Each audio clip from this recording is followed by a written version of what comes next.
बिस्मिल्लाहिर्रहमानिर्रहीम, अस्सलाम वालेकुम। वेलकम टू सुनो टुनाइट विद सादिया अफसाल। आज के प्रोग्राम का ब्रेकडाउन आपको बता दें। प्रोग्राम के पहले हिस्से में हम पाकिस्तान की मजमूई सियासी सूरत हाल पर बात करेंगे और सवाल उठाएंगे कि तहरीक इंसाफ की फाइनल कॉल हुकूमत के लिए क्या चैलेंजेस खड़े कर सकती है। प्रोग्राम के दूसरे हिस्से में हम अपने तज्जियाकारों से जानने की कोशिश करेंगे कि हम क्यों सियासी पुख्तगी की तरफ बढ़ने में नाकाम हैं और कब तक ये एहतजाज, बंदिश और पकड़ धकड़ की सियासत जारी रहेगी।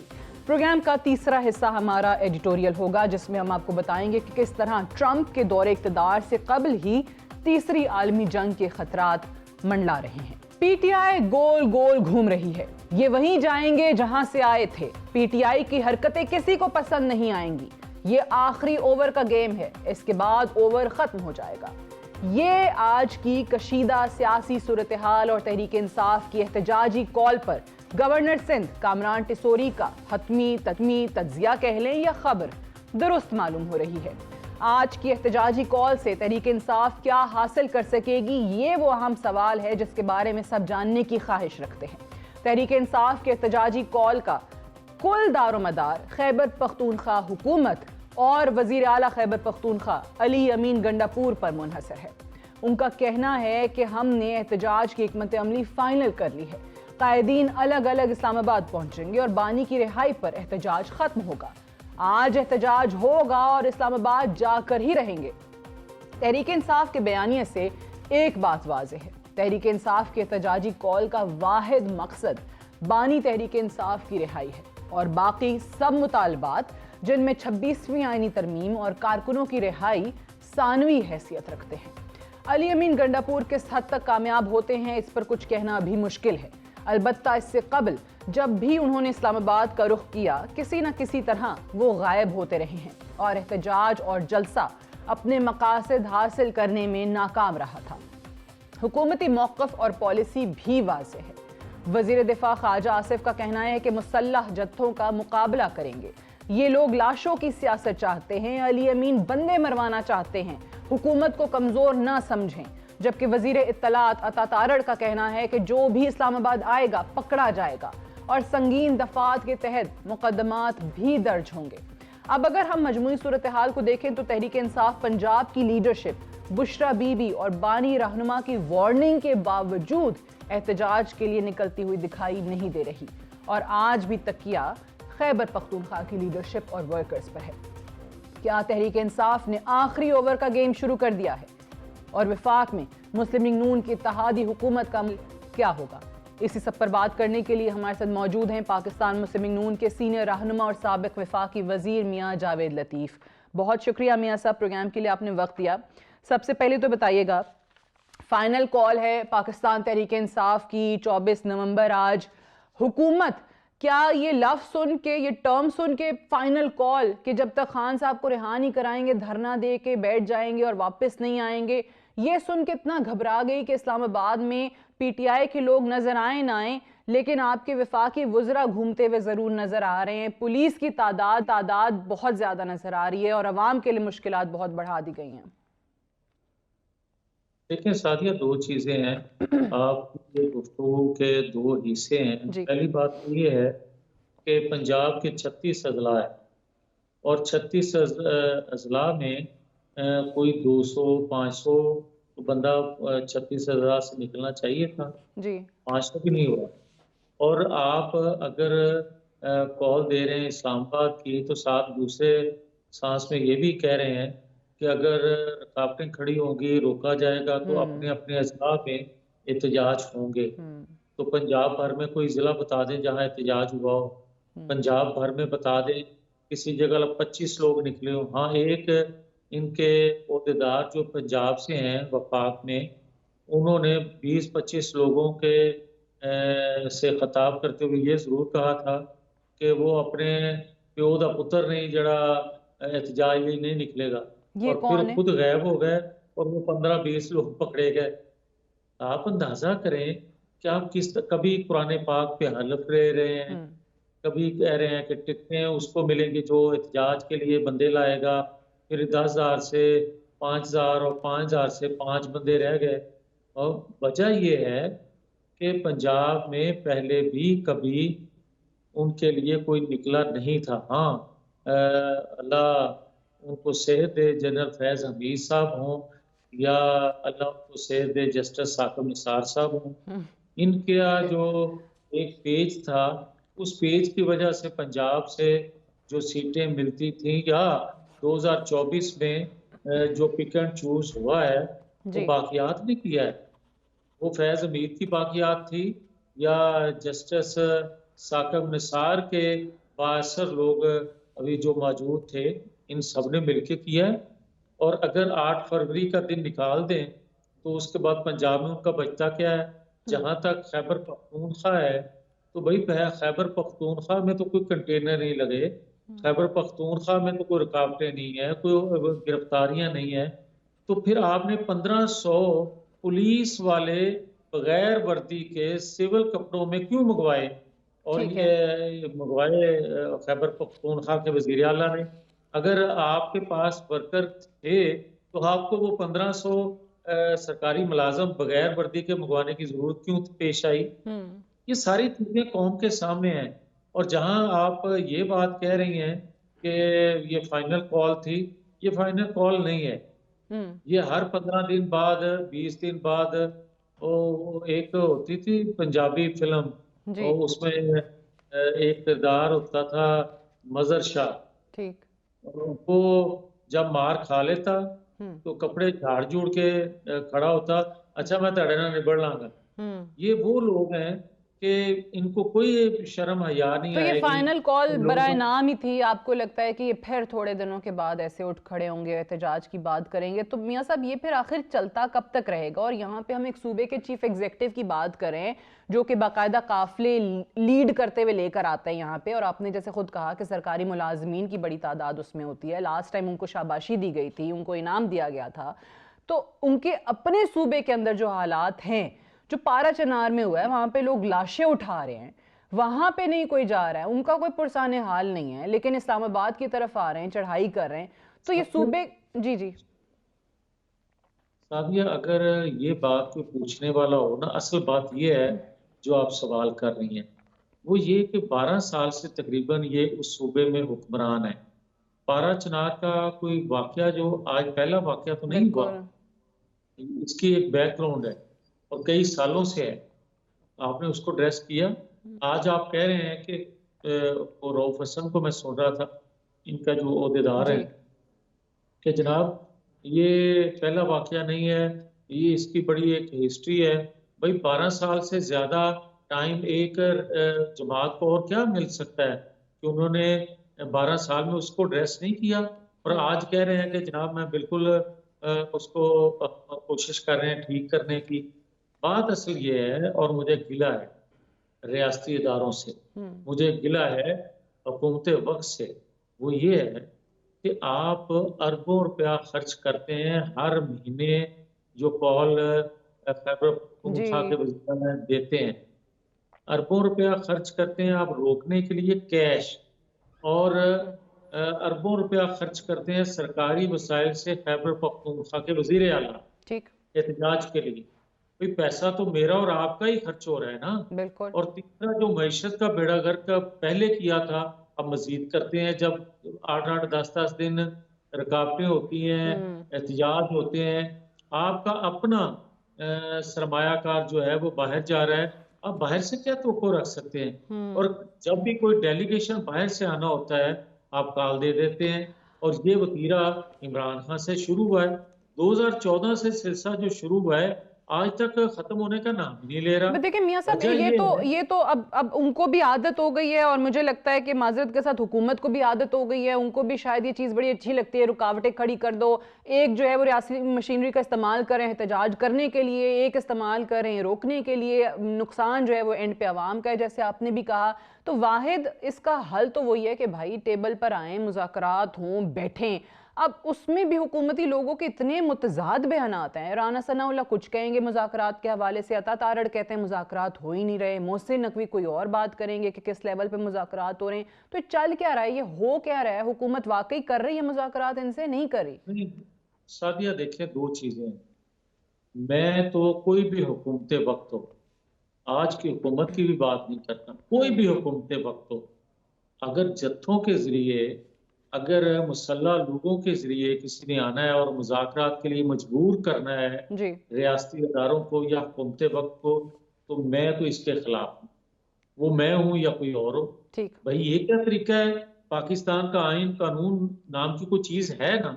अगर है तो फिर आप ये इंश्योर करें, ये यकीन करवाएं कि उस पर अमल हो।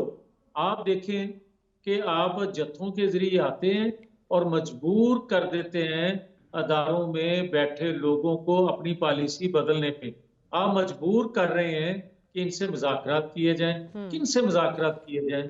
आप मुज़ाकरात उनसे करना चाहते हैं और बड़े फख्र से, बड़े धड़ल्ले से सीना तान के आप कहते हैं कि हम एस्टेब्लिशमेंट से मुज़ाकरात करना चाहते हैं, और आप अपने वोटर सपोर्टर को, पाकिस्तानी कौम को क्या बेवकूफ बना रहे हो या बेवकूफ समझते हो कि एक तरफ आप कह रहे हैं कि हम आइन कानून की बालादस्ती की जदोजहद कर रहे हैं, हम जमहूरियत की जदोजहद कर रहे हैं, और दूसरी तरफ जिनके खिलाफ जदोजहद कर रहे हैं आप भीख भी उन्हीं से मांग रहे हैं। जिस तरह आप साइफर लहराते हैं और कहते हैं हम कोई गुलाम हैं, और अगले दिन लतीफ खोसा कहते हैं कि हम गुलाम हैं, हम आजादी चाहते हैं गुलाम होने के नाते। बस करें यार।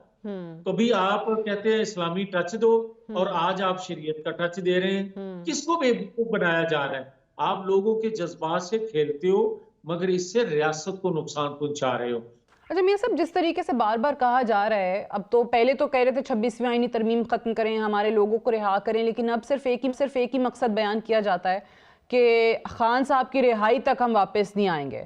तो फिर बाकी तमाम चीज़ें जो हैं उनकी कोई हैसियत नहीं थी इन द फर्स्ट प्लेस, वो कभी मुतालबा थे ही नहीं। देखिए, बात क्या है कि जो 3 मुतालबे इन्होंने रखे थे, इसमें कहीं जिक्र था कि कोई महंगाई बहुत है, कहीं जिक्र था मैशत का क्या हाल है, कहीं कर्जों का जिक्र था, कहीं करप्शन का जिक्र था, कहीं रोजगार का जिक्र था, कहीं ईरान पाइपलाइन का जिक्र था, कहीं सी पैक का जिक्र था, कहीं गजा के मुसलमानों का जिक्र था, कहीं कश्मीर का इशू था। कोई इशू अवामी जो है, रियासत का इशू जो है, उसका कहीं तज़किरा पहले भी नहीं था। और जो इमरान खान के अलावा 2 मुतालबे थे, वो भी एक जरूरत के तहत नहीं थे, वो साथ अटैच किए हुए थे कि हमारा नंबर 1 मुतालबा और आखिरी मुतालबा यही है, जो रेड लाइन है बकौल इनके कि इमरान खान हमारी रेड लाइन है, तो उसी के हवाले से था। और देखें, जब इन्होंने बात की थी ना साइफर लहरा के कि हम कोई गुलाम हैं, भाई इससे पहले कितने पाकिस्तान के हुक्मरानों की हुकूमतें खत्म की गई। पाकिस्तान की हिस्ट्री में पहला आदमी एतमाद था जिसके जरिए एक हुकूमत बदली गई, वरना यही होता था कोई मार्शल लॉ से लग गया, हुकूमत हटा दी गई, और कभी अदलिया से फैसला लेके हुकूमत हटा दी गई। मगर उनके लिए कभी भी इस तरह का उद्यम नहीं मचा था पाकिस्तान के अंदर, जो पाकिस्तान के अंदर अदम एतमाद इमरान खान के खिलाफ होके आया। उसमें इसने कह दिया मैं कोई गुलाम हूं, तो फिर गुलाम नहीं थे तो आज गुलाम बन के उनसे भीख लतीफ खोसा क्यों मांग रहे हैं, जुल्फी बुखारी क्यों तरले मार रहे हैं। खत लिखा उन्होंने प्रेसिडेंट बाइडेन को, उनके अरकान पार्लियामान के थ्रू, कांग्रेस में के थ्रू 2 खत जा चुके हैं अब तक। 2 खतूत वो जा चुके हैं। यूरोप किस तरह इनके लिए तड़प रहा है, और जमाइमा जो इनकी कहने को साबका बीवी है, वो और उनकी फैमिली अमेरिका बैठे हुए हैं और ट्रंप की कैंपेन कर रहे थे और उम्मीदें लगाए हुए थे कि अगर ट्रंप रहा होंगे तो इमरान खान रिहा होगा, ट्रंप जीतेंगे तो इमरान खान भी जीतेगा। वो अभी भी ये हालत है। और आप लोगों को कभी कहते हो कि हम क्यों गुलाम हैं, कभी आप शरीयत का टच दे देते हो, कभी आप इस्लामी टच दे देते हो, कभी आप साइफर का टच दे देते हो, कभी आप कांग्रेस के मेंबरों का लिखा हुआ करारदाद का टच दे लेते हो। तो खुदा का खौफ करें, इस कौम को चलने दें, इस रियासत को चलने दें।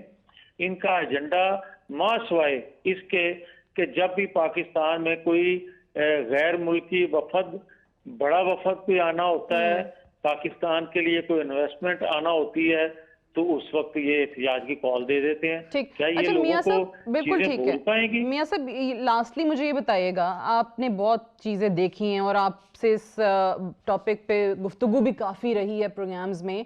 हमने इस्टेब्लिशमेंट का माजी में किरदार, उस पर खुल के आपने तनकीद भी की है।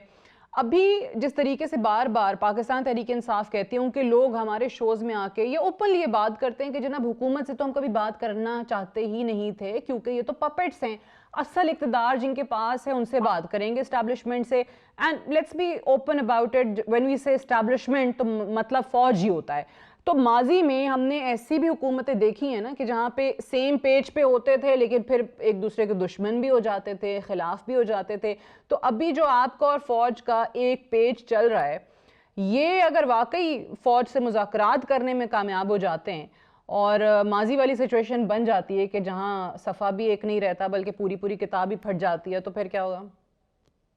नहीं देखें सादिया, जो आप कोट कर रही है ना माजी के किस्सों को या हुकूमतों को, होता ये आया है कि सिर्फ इमरान खान के वक्त एक पेज था, उससे पहले भी कभी ये बुक नहीं छपी और ना कोई एक पेज हुआ है। इनके जब इसको लाया जाना था 2014 से वो सिलसिला एक पेज का शुरू हुआ, वो सहाफी हजरात कुछ थे, कुछ अदलिया में बैठे शख्सियात थी, कोई एस्टेब्लिशमेंट के अंदर चीजें थी, ये सारे मिलके एक पेज बना और एक पेज फिर काम आया 2018 को।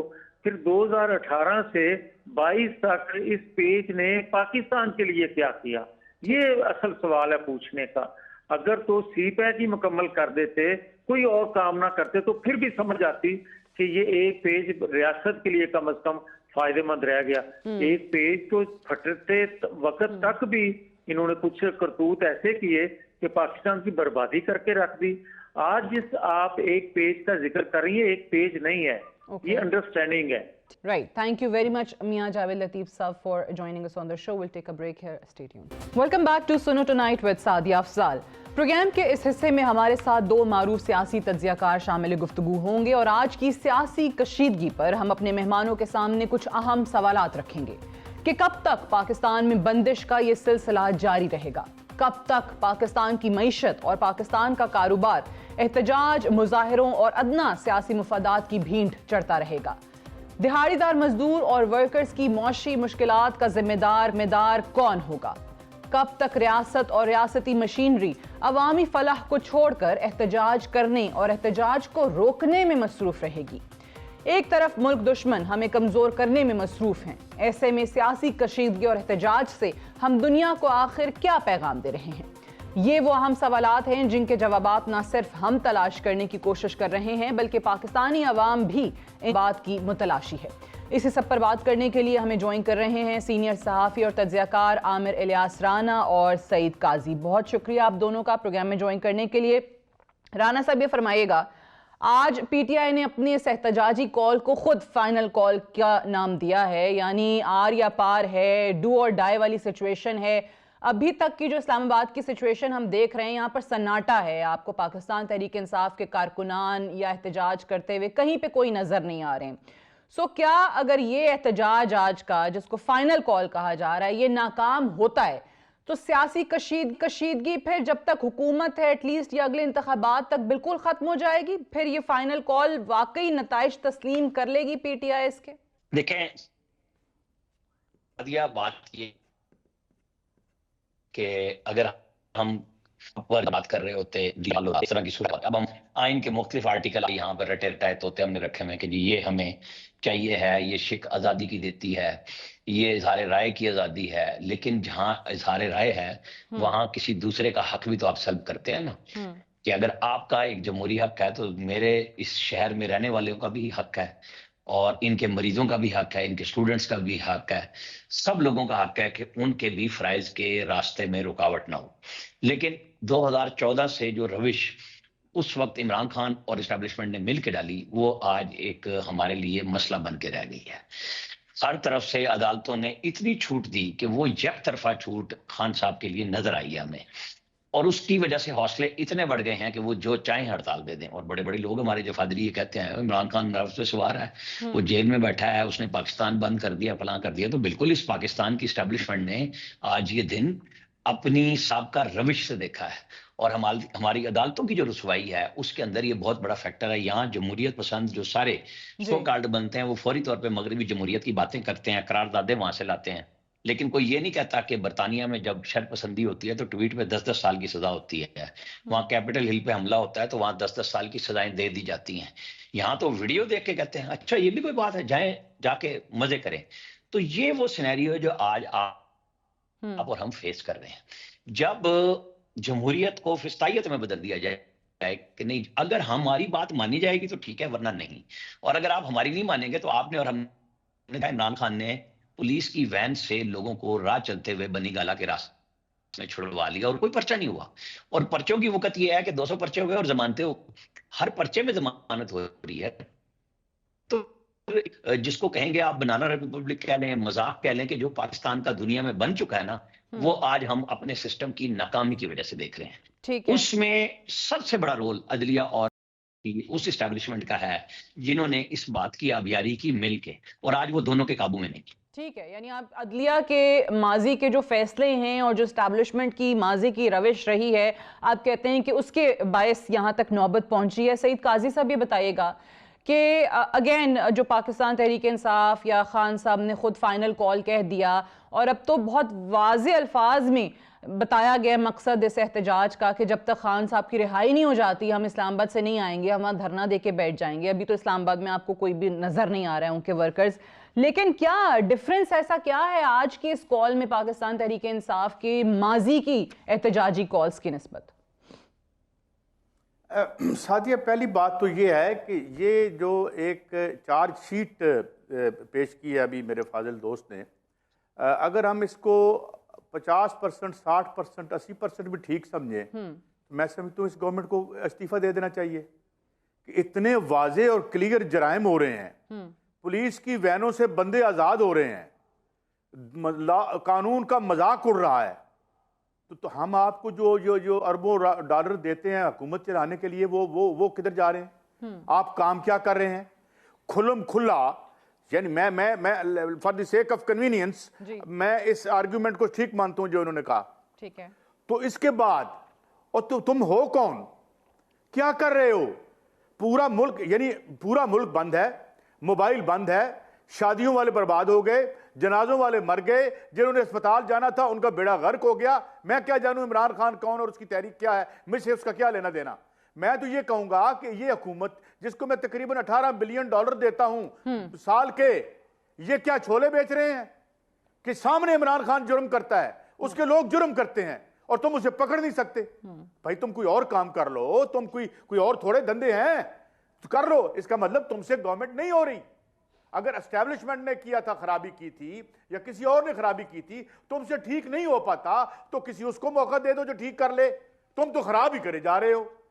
अच्छा, ये आज क्या है, एक मातम का समा है। मैं एक शादी में से शादियां होके आ रहा हूं और वहां पे मैंने आपके टीवी पे 4:30 बजे आपसे कमिट किया हुआ था और मैं पागलों की तरह नेट ढूंढ रहा था। ये हमारा हशर कर दिया इन्होंने। इतने नालायक हैं ये लोग। ये बिल्कुल ठीक कहा मेरे दोस्त आमिर इलियास राना ने, ये बिल्कुल नालायक हैं। एक मिनट इन्हें हुकूमत में नहीं रहना चाहिए। खुल्लम खुला यहाँ पे जो है वो आइन का मजाक उड़ा रहा है इमरान खान और उसके लोग मजाक उड़ा रहे हैं और इनको कख नहीं होता। अच्छा, Why don't they do something तो better? आज ये जो बार बार मोहसिन नकवी साहब ने 2-3 दिन पहले इंटीरियर मिनिस्टर ने कह दिया था कि इस बार कोई आके देखे इस्लामाबाद, जो आएगा वो गिरफ्तार हो जाएगा। सो शायद इस बायस भी हमें राना साहब नजर आ रहा है कि खामोशी का समा, एक सन्नाटा है इस्लामाबाद के अंदर। लेकिन साथ ही जो काजी साहब ने बातें की हैं कि वो लोग जिनका कोई लेना देना, कोई ताल्लुक है ही नहीं पाकिस्तान तहरीक इंसाफ से या उनके तजाजी कॉल से, वो जिन मुश्किलात से गुजर रहे हैं, वो जिम्मेदारी हुकूमत की नहीं है? बिल्कुल। सईद काजी साहब हमेशा जज्बाती होकर बोलते हैं और मैं बड़ी कदर करता हूं उनके जज्बात की। वो दुरुस्त बात कर रहे हैं कि पाकिस्तान वहां पहुंचा हुआ है जहां हर बंदे का सवाल यह है कि मेरे हक मेरे फ्राइज, दोनों में जो हुकूमत का किरदार है वो कहाँ है। अब मसला ये हो गया है कि हुकूमत रेट बनाने के लिए, लोगों की जानो माल बनाने के लिए, जो अता तारड़ भी कह रहे थे और मोहसिन नकवी भी कह रहे थे, उन्होंने हमें ही जो है ना मगलूब बना लिया है, मसलूब बना लिया है, आम आदमी गया है फंस। सियासी जमातों का जो काम है वो नहीं हो रहा, और जिसकी बुनियादी वजह मैंने आपको बताई है कि इतनी ढील दी गई है कि आज हर चीज हमारी बीच चौराहे में आके ना हंडिया फूट गई है। तो मुकालमे के अलावा हल नहीं है। देखें, ना तो इस्टेब्लिशमेंट को ये घुटने लगा सकती है पीटीआई, और ना वो सरेंडर करेंगे। ये गलतफहमी है जो जितनी जल्दी दूर हो जाए कि आप इस्टेब्लिशमेंट साथ थी, सब कुछ था नवाज शरीफ के खिलाफ, लेकिन नवाज शरीफ ने सियासी जमहूरी पार्टियों को साथ मिला के इनको कामयाब नहीं होने दिया। फिर इन्होंने अदलिया के जरिए वार किया, और पाकिस्तान आज उस मुश्किल में फंस गया है जिससे ना अदलिया अब निकाल सकती है।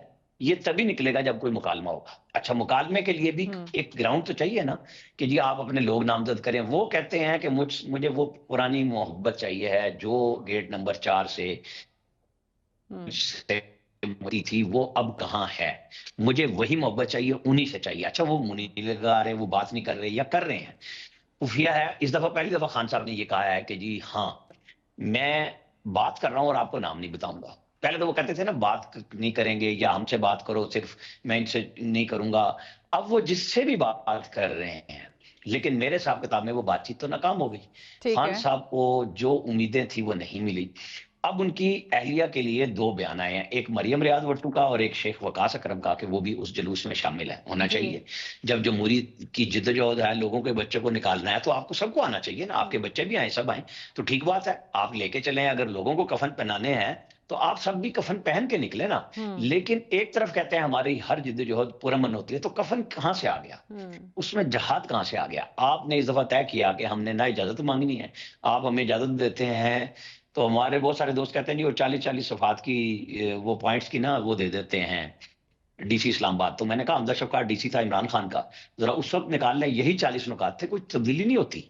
ये हमें समझ नहीं आती सिर्फ कि आज हमें देखिए, लेकिन बात वही है ना कि जो आज हुकूमत में वो अपोजिशन में थे, अपोजिशन वाले हुकूमत में थे, लेकिन अवाम की मुश्किलात वहीं की वही रहती हैं। अब सईद काजी साहब, बात वही है कि एक कहते हैं कि जनाब हम सड़कों पे इसलिए आ रहे हैं कि हमने ना अपने लीडर को छुड़ाना है, हमने अडियाला जेल से उसको रिहा करा के जाना है, वो उनका अपना एक सियासी मकसद है। दूसरी तरफ हुकूमत कहती है हमने अपनी पावर जो है ना दिखानी है, हम इक़्तिदार में, हम इनको बताएंगे कि अब ऐसा नहीं हो सकता जैसे माजी में होता रहा है। तो ऐसे में जो अवाम है वो कहाँ जाए। अब जो आपका, जिसकी मैं इंट्रो में भी बात करी थी, जो दिहाड़ीदार तबका है वो तो बिल्कुल ही बेचारा पिस के रह गया ना।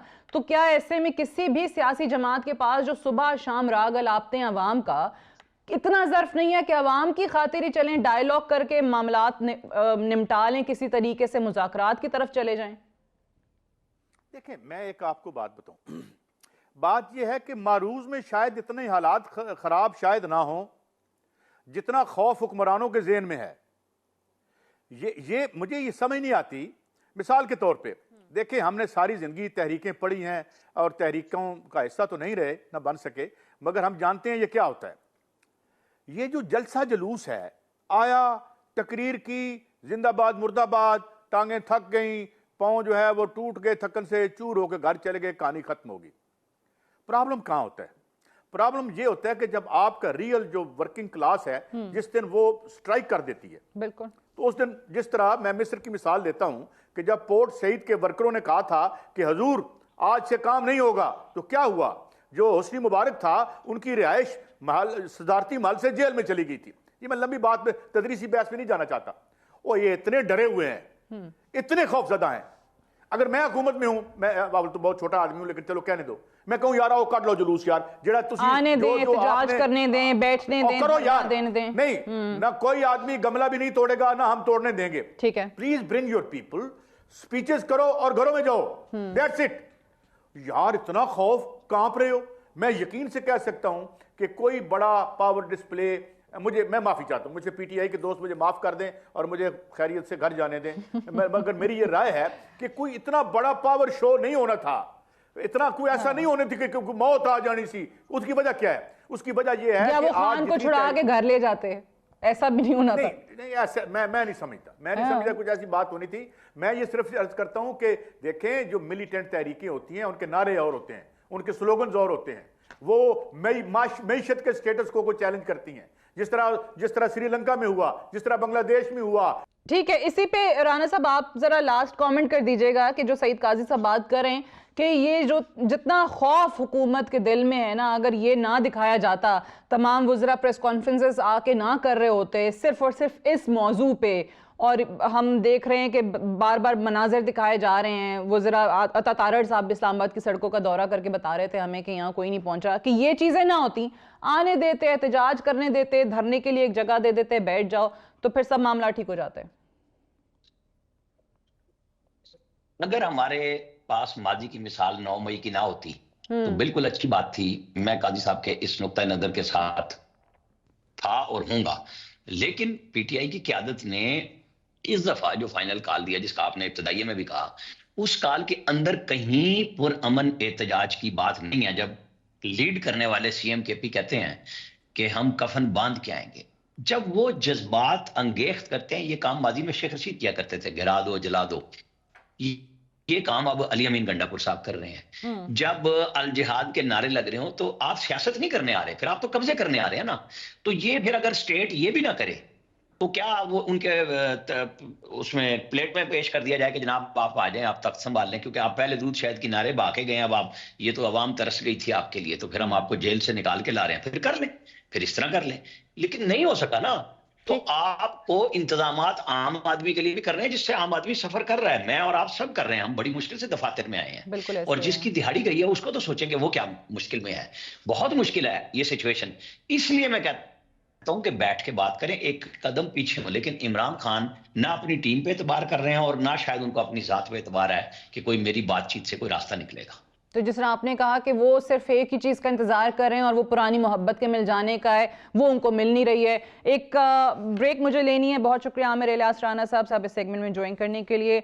ब्रेक ले लें, फिर वापस आएंगे, प्रोग्राम जारी रहेगा, स्टे ट्यून्ड। आज दुनिया तीसरी आलमी जंग के दहाने पर खड़ी है। अमरीकी तज्जियाकारों का मानना है कि अगर दुनिया में तीसरी आलमी जंग का बाकायदा आगाज हुआ तो उसकी मुकम्मल जिम्मेदारी अमरीकी सदर जो बाइडन पर आयद होगी। अमरीकी दिफाई तज्जियाकार डगलस मैकग्रेगर का कहना है कि सदर बाइडन को फौरी तौर पर अपना इस्तीफा देकर रिटायर हो जाना चाहिए।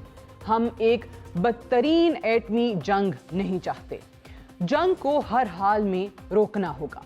538 के बानी नेट सिल्वर का कहना है कि सदर बाइडन अमरीकी कमांडर इन चीफ बरकरार रहने की अहलियत खो चुके हैं। बाइडन इस्तीफा देकर बकिया मांदा मुद्दत के लिए इक़्तिदार कैमला हैरिस के सुपुर्द कर दें। अमरीकी सदर को ज़हनी मरीज कहा जा रहा है।